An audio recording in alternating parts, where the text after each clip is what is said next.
Pembelaan terhadap Abdul Somad oleh anggota DPR yaitu Fadlizon dan juga oleh mantan anggota DPR Fahri Hamzah, saya pikir terlalu berlebihan ya. Ya emang apa sih pentingnya Somad ya bagi Indonesia gitu kan. Ya kan masih banyak ustadz-ustadz lain yang selama ini juga memberikan hal yang baik bagi jemaahnya ya, nggak hanya Somad gitu ya. Apalagi Somad kan selama ini dikenal sebagai salah satu pendukung kekhilafahan juga, salah satu pendukung gerakan kekhilafahan di Indonesia. Ya ini harusnya menjadi catatan juga bagi pemerintah ya selama ini, terutama dari anggota DPR seperti Fadlizon ini kan. Jelas-jelas Somad adalah satu orang yang ingin merongrong kedaulatan negara Indonesia. Kok justru sekarang dibela habis-habisan ketika dia ditolak oleh Singapura ya. Padahal kalau kita pikir ya, Somad ini kan juga selama ini banyak merendahkan ajaran agama lain, itu ajaran agama non-muslim ya. Dan selama ini Somad tidak pernah dijerat oleh kasus hukum atau karena memang dia mempunyai kedekatan dengan orang-orang tertentu yang mempunyai kekuasaan yang tinggi atau gimana ya. Mungkin juga ya, karena kalau selama ini kan dia hanya lenggang kangkung gitu aja. Justru orang-orang yang dari kalangan non-muslim yang melakukan kontra narasi dari Somad itu justru yang mendapatkan hukuman, seperti Muhammad KC, dan juga bahkan sampai dibunuh seperti si Saifuddin Ibrahim ya, enggak akhirnya lari ke Amerika. Karena saya habis pikir ya, pemerintah kita ini kadang-kadang suka ambigu juga kepada orang-orang seperti Somad ini ya. Di satu sisi lembaga hukum kita juga sering tidak adil ya, kayak kasus Muhammad KC di mana KC mendapatkan hukuman 10 tahun sementara Yahya Waloni juga sama-sama dalam kasus yang sama mendapatkan hukuman yang sangat ringan ini ya. Kemudian juga kayak kasus di NTB di Lombok Barat kemarin, di mana ada ormas Islam lokal yang sampai membakar rumah, memprovokasi membakar rumah, tapi tidak mendapatkan perlakuan hukum sama sekali, bahkan ujungnya cuma damai. Ini yang bikin meresahkan kita semua ya, justru non-muslim di Indonesia selama ini dirugikan gitu loh. Nah ini juga artinya dilihat juga oleh bangsa lain seperti Singapura ini yang memang kebanyakan di sana mungkin juga non-muslimnya lebih banyak ya daripada muslimnya. Nah mereka juga nggak bodoh kan, sekarang media sosial juga begitu terbuka, transparan ya. Mereka juga mencatat apa yang diucapkan Somad di media sosial.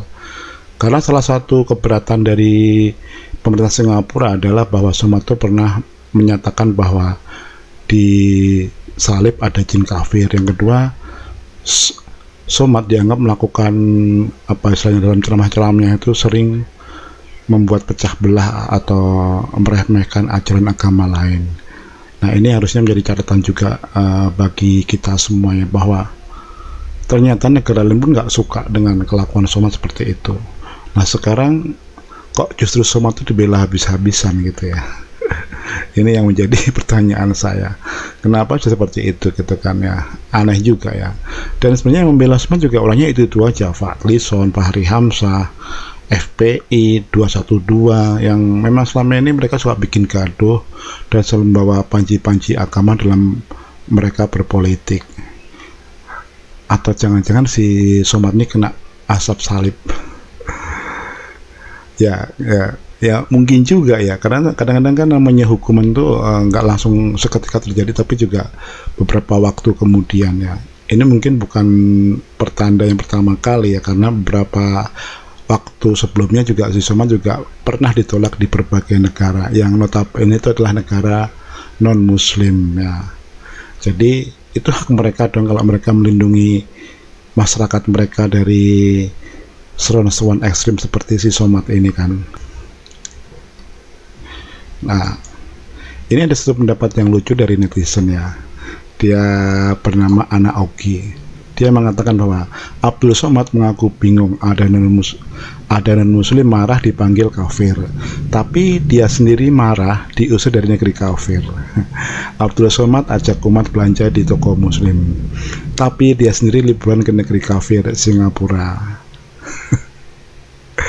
Jadi memang Somad ini ambigu ya. Kalau ke jemaahnya dia sering orang harus diajak ke toko-toko yang syari atau toko-toko muslim atau atlet-atlet muslim, tapi dia sendiri bergaya heddo, banyak membeli produk kafir ya. Ini,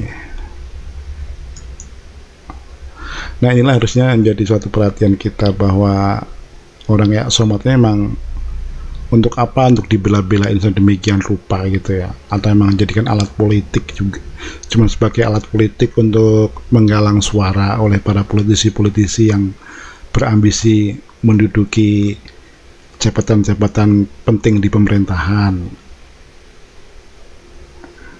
Ya kalau si Somotnya hanya bergabung dengan satu kekuatan politik, ya pastinya orang-orang yang selama ini merasa terlecehkan atau direndahkan ajaran agama juga nggak akan mendukung orang kayak Somot ini ya. Sudah pasti seperti saat Prabowo di pemilu 2019 ya, akhirnya Prabowo nggak pilih karena dia menggunakan Somot sebagai ikonnya. Jadi artinya di sini Somot semakin nggak laku untuk jadikan ikon menggalang suara, walaupun mungkin juga ada sih yang masih percaya sama dia, tapi ya kalau saya sendiri sebagai non muslim, saya nggak akan mendukung orang yang menggunakan Somot sebagai alat untuk menggalang suara.